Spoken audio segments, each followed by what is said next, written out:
તો સુરેન્દ્રનગરમાં જર્જરિત પાણીની ટાંકી તોડી પાડવામાં આવી છે। 60 વર્ષથી વધુ જૂની પાણીની ટાંકી જેને તોડી પડાઈ ટાંકી 20 લાખ લીટર પાણીની ક્ષમતા ધરાવતી હતી। નગરપાલિકાના હોદ્દેદારો અને અધિકારી હાજર રહ્યા હતા। આસપાસના રસ્તા બંધ કરી આ કાર્યવાહી કરવામાં આવી હતી।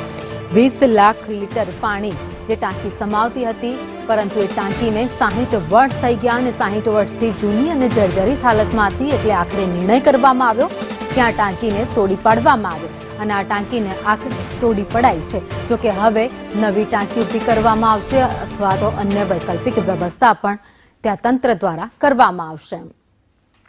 તો આસપાસના રોડને બંધ કરવામાં આવ્યો હતો અને ત્યારબાદ આ પાણીની ટાંકી તોડવાની કામગીરી કરવામાં આવી હતી, જેના દ્રશ્યો પણ સામે આવ્યા છે। દ્રશ્યોમાં જોઈ શકાય છે કે 20 લાખ લીટર પાણી સમાવતી આ મોટી ટાંકી હતી, જેને એક જ ધડાકે તોડી પાડવામાં આવી। ખાસ ટેકનોલોજીનો ઉપયોગ કરીને આસપાસમાં કોઈને ઈજા પણ ન પહોંચે તેનું ખાસ ધ્યાન રાખવામાં આવ્યું। સુરક્ષાને ધ્યાનમાં રાખીને આ કામગીરી કરવામાં આવી હતી અને આખી ટાંકી હતી એને સેકન્ડોમાં જ ધ્વસ્ત કરી દેવામાં આવી હતી, જેના લાઈવ દ્રશ્યો આપ ટીવી સ્ક્રીન પર જોઈ રહ્યા છો। સુરેન્દ્રનગર દુધરેજ વઢવાણ નગરપાલિકા દ્વારા જે છેલ્લા 70 વર્ષથી જે જર્જરિત ટાંકી હતી એ આજે પાડી દેવામાં આવી છે। સતત 2 દિવસની મહેનત બાદ આજે જે ટાંકી છે એને જમીન દોસ્ત છે એ કરી દેવામાં આવી છે। પાલિકા દ્વારા જે લોકોને જે પીવાનું પાણી જે શહેરીજનોને પૂરું પાડે છે એ ટાંકી છે આ છેલ્લા વર્ષોથી એટલે કે 70 વર્ષ જૂની છે આ ટાંકી છે। લોકોને સમસ્યા ન આવે એ માટે થઈ એક અલગ ટાંકી છે એ પણ બનાવવામાં આવી હતી અને હવે એના દ્વારા પણ પાણી છે એ આપવામાં આવશે। આવનારા સમયમાં બીજી પણ એક ટાંકી છે એ આપવામાં આવશે અને એના દ્વારા પણ પાણી છે એ લોકોને પૂરું પાડવામાં આવશે। આપણી સાથે નગરપાલિકાના પ્રમુખ છે।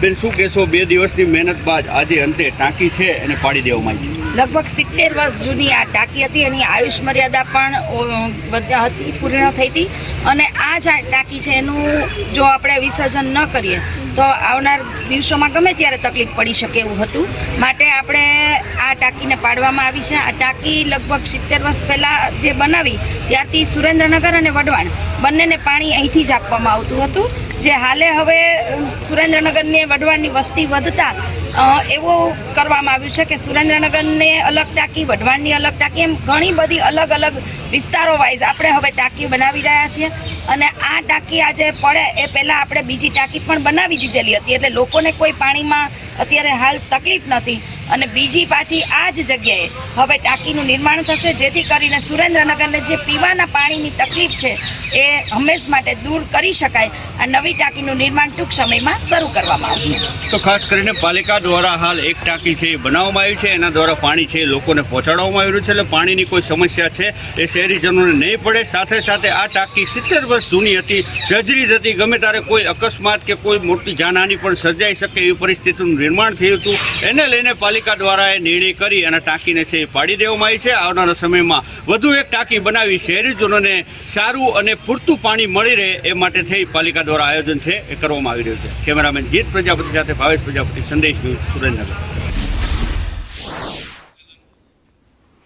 તો જે દ્રશ્યો આપણે બતાવી રહ્યા છીએ 60 વર્ષ જૂની સુરેન્દ્રનગરમાં જે પાણીની ટાંકી હતી, જેના 2 અલગ અલગ દ્રશ્યો। પહેલા જે ટાંકી હતી જર્જરિત હાલતમાં, તેને તોડી પાડવા માટે 2 દિવસથી કામગીરી કરવામાં આવતી હતી અને આખરે આજે હાઈટેક ટેકનોલોજીનો ઉપયોગ કર્યાની સાથે જ આ ટાંકીને એક સેકન્ડોમાં ધ્વસ્ત કરી દેવામાં આવી છે। જો કે નગરપાલિકાના પ્રમુખ સાથે વાત કરી તેમનું કહેવું હતું કે તેની આયુષ્ય મર્યાદા હવે પૂરી થઈ ગઈ હતી, એટલા માટે આ નિર્ણય કરવો ખૂબ જરૂરી હતો।